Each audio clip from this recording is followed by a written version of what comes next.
What's up, everybody? Almost done with the work week, almost done with the work day here on Friday, and we've got ourselves an injury report from both teams, and I gotta tell you, it's clean. It's about as good as both teams could have hoped for, given where we were yesterday. So, going into this game on Sunday, it looks like both teams are going to at least be able to say we're going to have a chance to put our best foot forward. Given what the injury report looked like on Thursday for the Seahawks, it seemed like there were going to be some guys we weren't going to have, possibly some key guys. But I got to tell you, sitting here now looking at the injury report that dropped about 15 minutes ago, this is about as clean as you could have hoped for, and we're going to have pretty much the whole arsenal. Obviously, you're not counting players like Trey Brown, LJ Collier, Jamal Adams, guys who are on IR, guys who never were healthy to start the year and are still trying to get back. Yeah, those guys we're still waiting on. But in terms of the players who could have gone one way or the other this week, it's good. And it's good for both teams. So, not going to be a ton of excuses going into this one, I guess is what I'm saying. But let's start on the Seahawks side of things. And yesterday, there were a couple things that could have gone either way. And I got to say, they pretty much gone our way across the board, at least the most important ones. Nobody's out. Nobody's been designated as out. Obviously, you've got your Trey Browns and LJ Colliers. Those guys are out, but we've known that for a while now. That's fine. In terms of guys who could have gone one way or the other this week, they're all on the table. And there's one guy who is doubtful, meaning you're probably not going to see him play, but it's Joey Blount, who is like the fourth safety right now, I guess. You've got the starters. You've got Ryan Neal, who I still think has seniority over Blount, even though I don't think Neal is a very good safety. And then you have Blount. So you're talking about a special teamer, basically. So Tease Tabor is probably going to come in and get some snaps as a special teamer. And if worse comes to worse with the safeties, then he'll probably play a little bit of that as well. But yeah, Joey Blount probably not going to play. He's doubtful, but was he going to play anyway? Probably not. And we've got two questionables. Two. Artie Burns, questionable with a groin. Justin Coleman, questionable with a calf. That's it. And Artie Burns, I don't expect him to play, but the fact that he's questionable after last week being, I think he was either doubtful or out, that means he's going in the right direction. But it's totally okay we don't have him this week. I wasn't expecting it. And Coleman, this isn't necessarily the week you need your nickel cornerback that badly when you think about it. The Niners, they like to use a lot of two tight end sets. They don't have good receiver depth. After Debo, who's great, and Ayuk, who's good, there's a steep drop-off, and they still don't totally know who their number three is, I kind of feel like. They've got Jawan Johnson, I think his name is.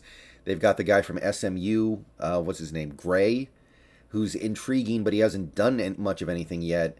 So this is not a team that is going to stretch your defense out in that way. This Niners team is not going to play a lot of three receiver sets, and when they do, that third receiver is not going to be somebody who scares you.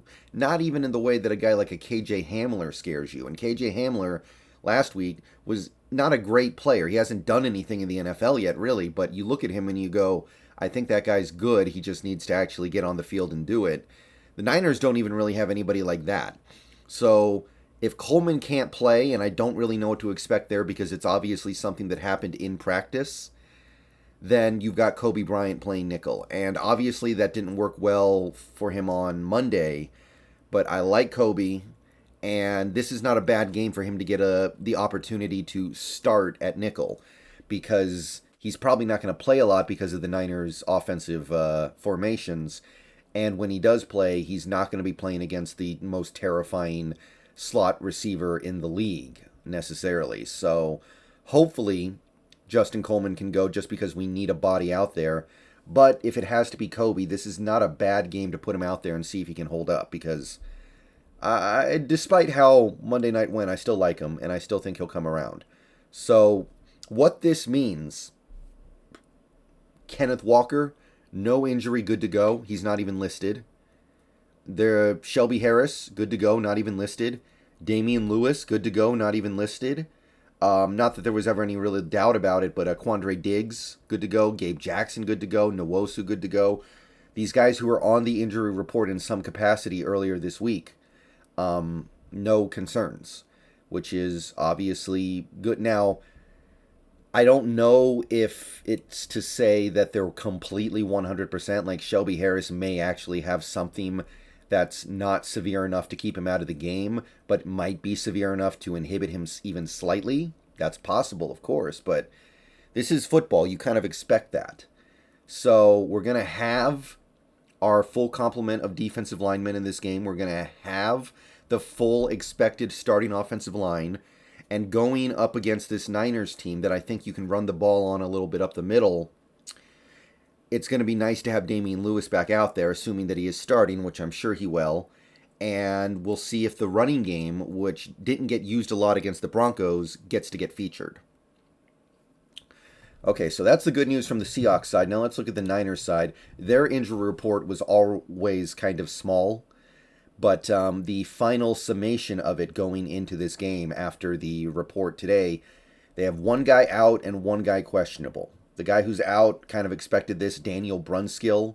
He was one of their offensive linemen. I believe he's their right guard, but there's been some shuffling on that offensive line recently. So I'm not 100% sure where they were planning to play him. He did play over 1,000 snaps over the last... in each of the last 2 years, so he was a key part of that line, and he's now missing his second straight game this year, and that interior of the Niners' offensive line is weak, as is. They have problems. When they lost Alex Mack, that left them kind of scrambling to replace him, and that is an area of their team that you have to say is a bit of a weakness. The guards and center of that offensive line, and now with Brunskill out, that becomes even more exacerbated, which means that for your defensive line, Shelby Harris, Quentin Jefferson, Poona Ford, Al Woods, it's that time. It's really that time. If you want to win this game, that's how it happens. But the big one, questionable, meaning we're just not going to know, George Kittle, who did not practice Wednesday or Thursday, but did practice Friday or today and looked pretty good. So I'm going to say this right now. Knowing that he had a good practice today, I expect him to play. And to me, this is kind of for all the marbles. If Kittle plays and can play effectively, I think that flips the game for the Niners. If he can't play, then I think the Seahawks actually make it happen. If he's out, then that hurts their blocking. It hurts their run blocking and their pass blocking. It takes away one of their receiving threats, which is a big deal because they don't have great receiver depth. And it's a team that's already hard-pressed to run the ball because they're missing their starting running back. So if they don't have Kittle, I think the Seahawks actually find their way to a win here just because the Niners are going to be so hard-pressed to move the ball. If Kittle plays and plays effectively, then I'm kind of going the other way. So today was kind of a surprise with Kittle practicing. I wasn't expecting that. And if he is a go and an effective go on Sunday, then I know he's just a tight end, but I think that makes all the difference because he's good. He's that good. So we'll see what happens with Kittle in a couple days, but to me that's the big one. Obviously the Niners have other players who are out who are not listed here because it was known, like Jimmy Ward and Elijah Mitchell, and those guys are a big deal. But that's the injury report for the Niners side of things. I'm going to go ahead and get out of here. See you guys a little later today. Go Hawks. Let me know what you think down below. And hey, we've got the full fleet of running game components this week, which pretty nice.